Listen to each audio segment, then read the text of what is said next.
Hello friends, বনমালী gardening এবং কুকিংয়ের নতুন একটা রান্নায় সকলকে স্বাগত। দুদিন ধরে রেমাল ঝড়ের ভয়ে ছাদ ও বাগানের গাছপালা নিয়ে এতটাই ব্যস্ত ছিলাম যে কোনো কুকিং ভিডিও দিতে পারিনি। আজ নিয়ে এলাম এঁচোড়ের এক সাবেকি মজাদার রান্না, এঁচোড়ের কোপ্তাকারি। এই কোপ্তাকারি বাচ্চারা খুব ভালো খায়। একঘেয়ে এঁচোড়ের রান্না বা এঁচোড় চিংড়ি থেকে একটি ভিন্ন স্বাদের রান্না। আমি নিয়ে নিয়েছি একটি এঁচোড়ের 4 ভাগের 1 ভাগ। তা খোসা ছাড়িয়ে ধুয়ে ছোট ছোট টুকরো করে নিচ্ছি। এটি আমার গাছের এঁচোড়। এবার এই টুকরো করা এঁচোড় আমি ভালোভাবে প্রেসার কুকারে সেদ্ধ করে নেব। এঁচোড়ের টুকরোগুলো এবার প্রেসার কুকারে দিয়ে দেবো।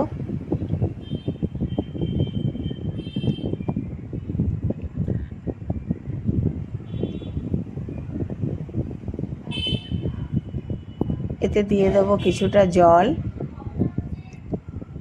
এবং এই এঁচোড় সেদ্ধ করার সময় যাতে কালো না হয়ে যায় তার জন্য দেবো একটু হলুদ, আর স্বাদ মতো একটু নুনও দিয়ে নেব, আর দেবো একটু হলুদ।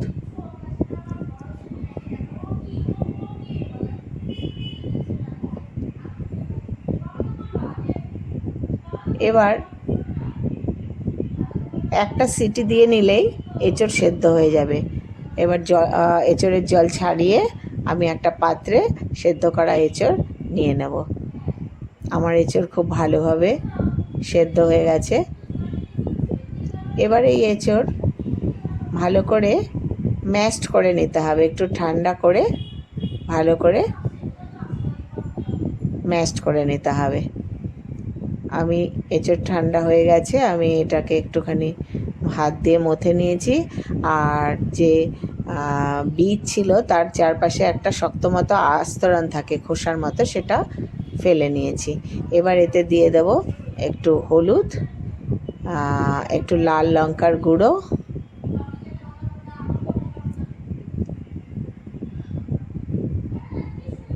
আর দেব ছোলার ছাতু, যাতে বাইন্ডিংটা আসে তার জন্য ছোলার ছাতু নিয়ে নেব। এখানে আমি 2 চামচ মতো নিয়ে নিলাম, আপনারা আপনাদের পরিমাণ মতো যাতে বাইন্ডিং করা যায় সেরকম নেবেন। আর একটু দিলাম মিষ্টি, আমি ছোটো 1 চামচ চিনি দিয়ে নিলাম, আর দেব কিছুটা জোয়ান। এবার এই জিনিসটা আমি ভালো করে মেখে নিয়ে হাতের সাহায্যে হাতে একটু তেল মেখে নিয়ে তারপর গোল গোল করে বলের সাইজে ছোট ছোট বলের মতো আকার দিয়ে নেব। আমি যে পরিমাণ এঁচোড় নিয়েছি তাতে আমার এই রকম সাইজের 10টির মতো বল তৈরি হবে। আমি সব এঁচোড়ের বলগুলো, কোপ্তাগুলো আর কি তৈরি করে নিলাম। এবার একটা মিক্সিতে আমি নিয়ে নেব 4টে কাঁচা লঙ্কা, আর একটু 1 ইঞ্চি মতো আদা,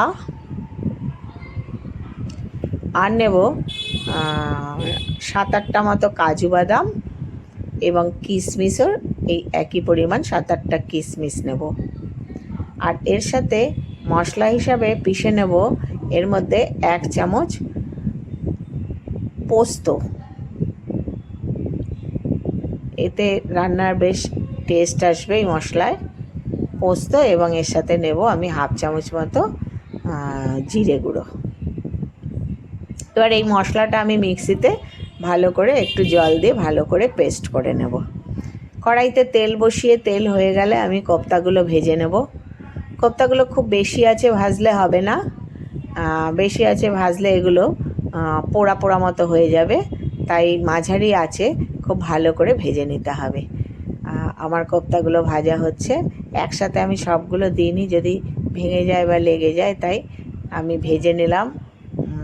কোপ্তাগুলো ভেজে নিচ্ছি, একই রকমভাবে বাকি কোপ্তাগুলোও ভেজে নেব। আমার 10টার মতো কোপ্তা হয়েছে। এবার ওই তেল আমি একই তেলে একটু তেল কমিয়েই নিয়েছি, তাতে নিয়ে নিলাম একটু জিরে আর একটা তেজপাতা ফাটিয়ে। এবার এটা মশলা ফোড়নটা হয়ে গেলে এতে সেই মশলাটা আমি দিয়ে দেব। কাজু, পোস্ত, আদা, কাঁচা লঙ্কার পেস্ট আমি দিয়ে নেব। এবার এর মধ্যে বেসিক কিছু মশলা যেগুলো আমরা ব্যবহার করি রান্নায় সেটা দেব। যেমন একটু নুন, আমি কোপ্তা তৈরি করার সময় নুন দিয়েছিলাম, তাই জন্য এখন নুনটা একটু বুঝেই একটু দেব। আর তার মধ্যে দিয়ে দিলাম একটু হলুদ, আর দেব কাশ্মীরি লঙ্কার গুঁড়ো 1 চামচ, এতে রান্নার রঙটা একটু সুন্দর হবে। এবার ওই একটু জল এতে দিয়ে নেব। আমি একটু মশলা ধোয়া, বাটি ধোয়া জলই দিয়ে নিলাম যাতে মশলাটা পুড়ে না যায়। এবার এটা একটু হতে দেব।